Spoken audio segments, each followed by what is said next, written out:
Is buying rural property in Idaho any different from buying property in town? You better believe it. Don't make the mistake of thinking there's no difference. Please follow these 6 tips for buying rural property and save yourself a whole lot of headache, heartache, and money. I'm Laura Triratnobus with John L. Scott Real Estate Boise, and I grew up in rural Idaho. Let's talk about what it takes to be a smart rural property buyer. Okay, number 1, top of mind should be your utilities. There probably won't be city water and sewer, so you'll need a home with a well and septic system, or you're going to need to pay to drill a well and create a septic drain field if you're buying raw land. I know a lot of people think rural properties are cheap, but when you add these things in, they can get to be a little bit expensive. Both systems need a lot more care and maintenance than a city water or sewer hookup would do. A well obviously needs a pump, and that pump needs regular maintenance. You'd better have money set aside to repair the pump when it inevitably breaks down. Pumps work very hard, so take care of your pump and it'll take care of you. Keep it maintained. If you're going to install a septic system, you will need a proper location, and that means far away from your well. You definitely don't want cross-contamination. You need to be far away from your neighbor's well as well. Here in Idaho, the county or district health department regulations will largely determine the location of your well and septic. Please don't be tempted to take matters into your own hands and ignore those regulations.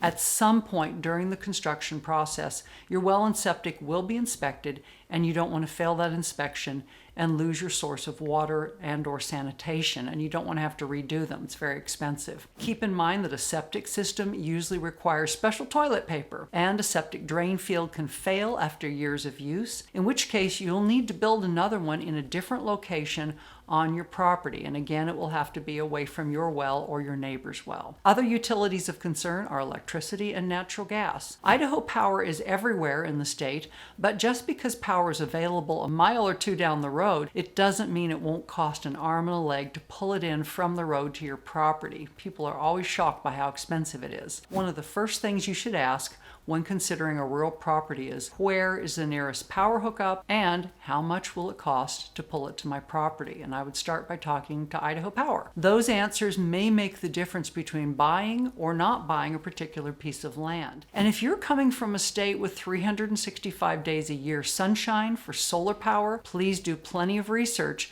before committing to solar as your only power source in Idaho. We don't always have that much sun. Regarding natural gas, it's usually not going to be available in rural areas. You'll need to get a propane tank if you want to run your range or furnace on gas, and of course you will need the appropriate appliances. Is it important to you to have reliable internet service? Well, it is to most people. Again, make that part of your basic Idaho research before making a commitment to a property. Oh, and by the way, some counties may require a full growing season's worth of what's called perk testing. That means percolation testing, before you can get permission to build a septic system on a property. This happens in parts of my own home county, which is Gem County, just north of the Boise area. So be sure you understand everything that's required of you before you commit to buying a piece of property. Next, easements and access. There are a lot of rural properties in Idaho whose only access is via an easement through a neighboring property, and that's not unusual. There's nothing wrong with that, but was the easement in writing?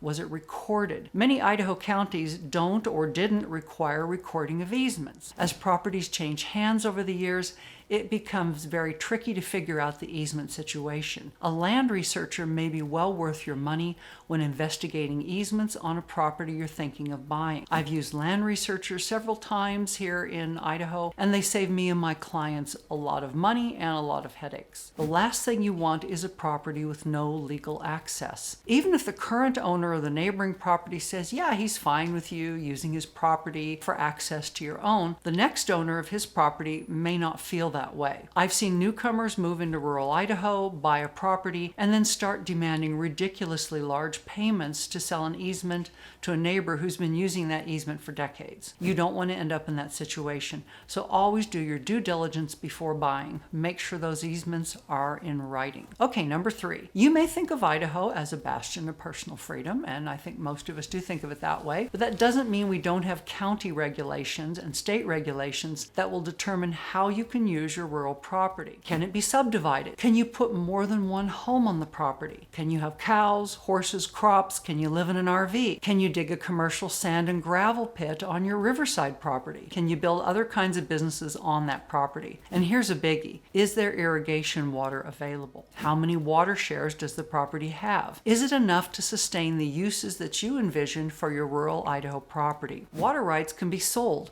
so make sure the property you're thinking of buying still has those incredibly valuable water rights. Get to know the folks at the County Development Services office and ask them lots and lots of questions. By the way, if this info is helpful, please give the video a thumbs up, or better yet, subscribe to my channel. That's helpful to me. Thank you. Okay, number 4, you got to think about winter access, especially up in the mountains. Sure, the county may have paved roads and they may get plowed when there's a certain level of snowfall, but what about the unpaved private road you're thinking you'll need to get from the nearest county road into your property? The county isn't going to touch that road for you. It'll be up to you and any neighbors that you may share the road with to maintain that road all year round. Rain, snow, sunshine, it'll be up to you. You have to make sure it's drivable in the winter. You'll have to invest in equipment to make that happen, and believe me, just a snow shovel or a snow blower is not going to do it. Keep in mind that there are plenty of rural Idaho properties, again, mostly in the mountains, that simply are not accessible year-round because the county doesn't maintain any of the nearby roads. Ask those questions before you end up snowed in or snowed out of your Idaho property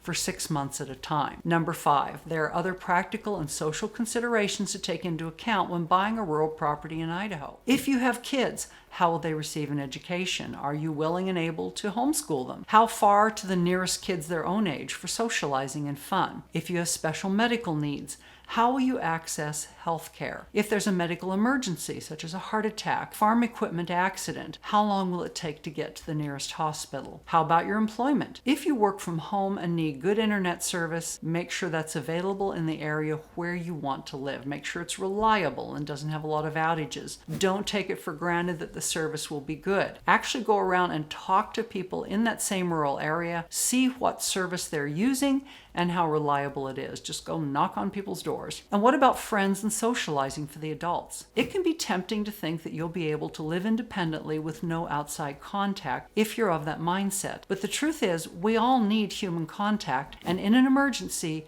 your neighbors will be your first source of assistance, often well before an ambulance, fire truck, or sheriff can arrive. This is so true in rural areas. Don't underestimate the value of good, solid neighbors who can lend a hand in the tough times and be a source of fun and friendship in the good times. A good neighbor is truly worth his or her weight in gold. I can't tell you how much I appreciate my neighbors here in Idaho. Finally, number 6. If you are going to buy in rural Idaho, you've got to use an agent who knows that particular area and who knows rural properties. Not all agents are the same. Don't call some random agent you found on Zillow or elsewhere on the internet, and please don't hire your sister's neighbor's best friend's brother as your agent just because he did a great job helping her buy a home in urban Boise. He may be a terrific agent for residential urban properties, but he may know little to nothing about the complexities of buying rural land or a rural home. A great rural agent knows the questions that need to be asked before making a complex, expensive, potentially life-altering decision. I'm happy to answer questions about rural properties, so feel free to call, text, email, or just put a question in the comments below. Good luck, and thanks for watching.